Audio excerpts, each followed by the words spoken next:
Pay me, pay me, pay me my silver now.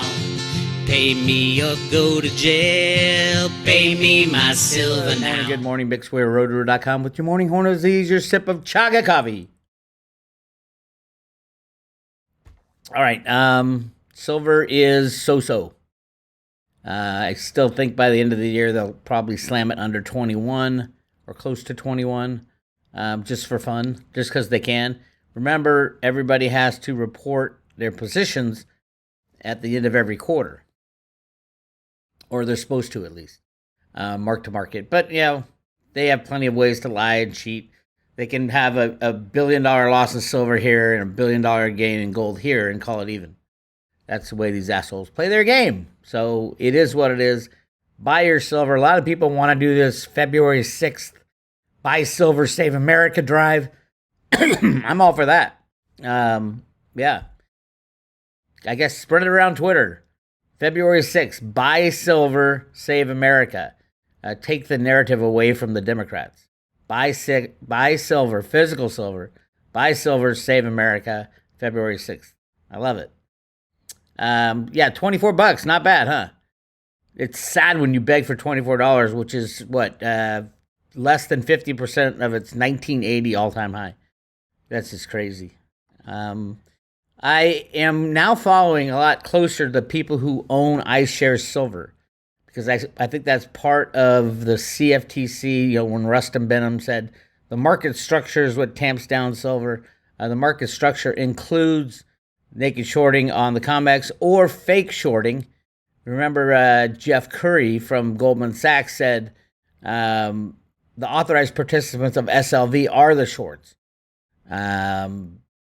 Shocking admission, because they didn't own any, and now they're buying into them. So ever since he said that, which was around February of 2001, all the banks seem to be loading up on shares of SLV. With, of course, so they can keep their short position, they have to show that they have a long position. It's all a game. It's all a con. But you can see, I've been going through the shareholders, and a lot of them weren't even playing in SLV. A lot of the big banks that help rig the silver market weren't even playing in SLV before 2020. So you can see they jump in and then they sell off to control the price. They do it in coordinated fashion. Bank of Canada did this right at, the big sell-off was between September 2020 and then the end of March, which was the squeeze. So the Royal Bank of Canada allowed to dump 46 million ounces of silver. Now, they could have taken delivery, which I think they did, because the silver in the warehouse for SLV went from 725 down to 500 in the last couple of years. So that's probably, and the way they do it is get the banks, you buy it and load it in, and then you can short it on the COMEX and you can sell it as you need the physical silver. So that's what's going on here. Royal Bank of Canada is at now, currently, at least as of September, 17 million ounces. Citadel, we all know they blew up during the squeeze. So they went from a total of 65 million ounces down after the squeeze to less than 1 million ounces. We all know how criminal they are. Toronto Dominican Bank is a little player, but they have a lot of shares of SLV. They control currently 200 million ounces. 11 million ounces. 12 million ounces right there. 11.5. And that's up 66%. So they can dump that anytime they want. Morgan Stanley, a big player, has started dumping since the squeeze came on. Goldman Sachs, same game they play.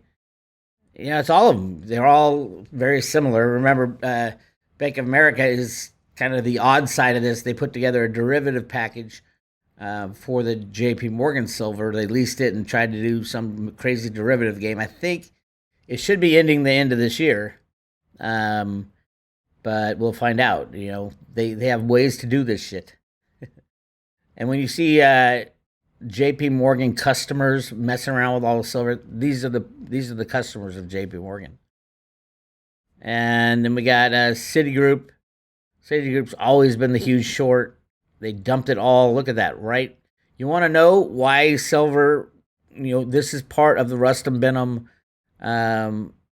plan to tamp down the price of gold. Citibank, one of the largest short positions, off balance sheet short positions in silver in history, dumped 13 million ounces just when the short silver squeeze hit. I mean, they try to hide, but they really can't hide. Wells Fargo's playing the same game. But these guys were not really in silver at all before 2020. That's when all the chaos started in silver. So keep an eye on, I'll keep an eye on these guys for you. This is a paid membership, so you got to fork out some cash to get this on stock Zoa. But it gives you a good idea of who's messing with the iShares silver stocks. Those theoretically are the owners of the silver. It's not the authorized participants because they sell it. They get money for procuring the silver and putting it into the trust. So they shouldn't have any short positions. Jeff Curry he didn't lie. They did. They were the shorts. But he wasn't supposed to say that. That was the problem. And we all knew that SLV was part of the silver con, the structure of the market, as Rustam Benham calls it. But we get to see here who's involved. UBS, Bank of Canada, Citadel, they got shaken out. Toronto Dominion Bank, Morgan Stanley, Goldman Sachs, Bank of America, Citigroup, Wells Fargo, all the Credit Suisse, all the criminals that we know and love. JP Morgan, again, can only play a little role now. All they can play is with, what do they have here? 2.5 million ounces. That's nothing to JP Morgan.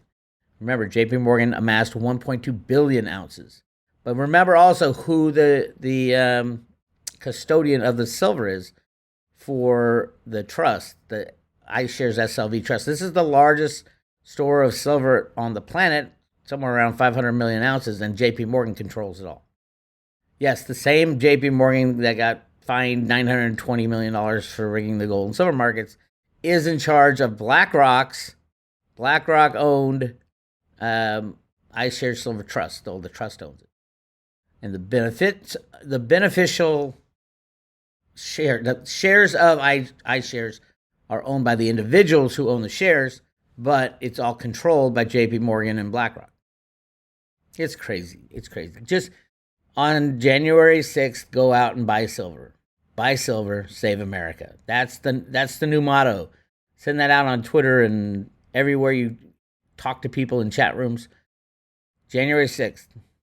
January 6th, remember that. There's another big day coming up too, and that is Proof of Keys Day. Proof of Keys Day. Too bad everybody in FTX didn't heed the advice of last Proof of Keys Day. So January 3rd is Proof of Keys Day. And this was started by Trace Mayer a few years back, 2019, as a way to teach people, hey, if you don't know what your private key is, you don't own your crypto. Proof of keys. You can find your private key on a Ledger or a Trezor. It's not easy to do, but you can do it. But those are safe. If you don't know what your private keys are, pretty much good chance that you are at risk. So take all your cryptos in-house.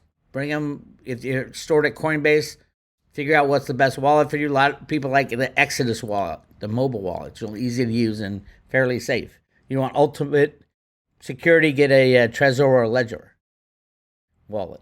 So, yeah, it's important now. It was important last year too, and look what happened. I'm shocked that so many people got conned into the FTX thing. They must be newbies or something. I don't know. This proof of key thing has been going on since I remember. I always remember saying, if it's not in your possession, you don't control it, you don't own it. And then, so January 3rd, Trace Mayer, proof of keys. Make sure you know where your keys are. Theta is bumping around. A lot of people asking, because there's so much going on with the exchanges. Let me find it right here. Binance is the next. I think all the exchanges will go down, including the U.S. stock market, the bond market, and all that. So there's going to be chaos. A lot of chaos. I mean, Binance has 60 million Theta tokens out of the billion that are staked. If they want to get good, if they have to liquidate. See, that's the other thing. Let's just say that Binance gets into bankruptcy. I don't know where it would be done, but maybe out of the U.S. I don't know. And the U.S. regulators and the bankruptcy trustee has everything to do with rigging the market. We saw it with the Mt. Gox collapse, which is still going on, by the way, when they were selling off Mt. Gox Bitcoin to slam the price down. There's a lot of action. Remember, the banks want in. They want to be the ones controlling all the cryptos. That's why this is going on. The banks and the deep state want them to be the ones controlling all the cryptos. That's why this setup was done.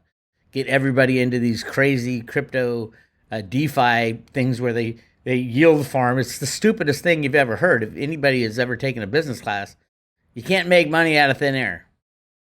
So unless you have a license to do it, like the Fed.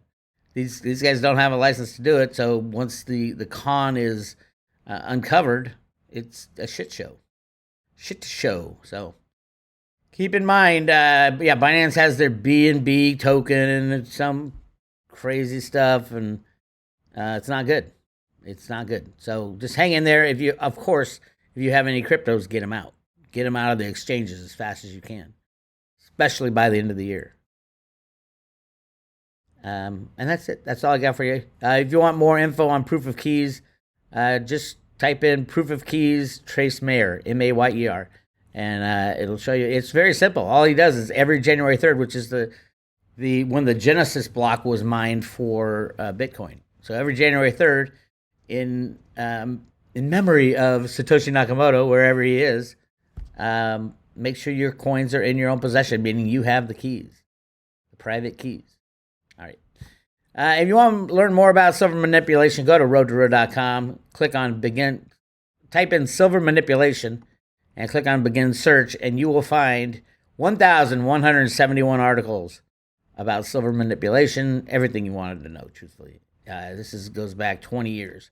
So go check that out if you're into silver. And otherwise, if you're looking to follow closer to the Road to Ruta, behind-the-scenes stuff, click on subscribe today. And we are currently, giving away one silver Ruta Lives coin with every membership. The membership is a year long. It's less than $1 a day at $299.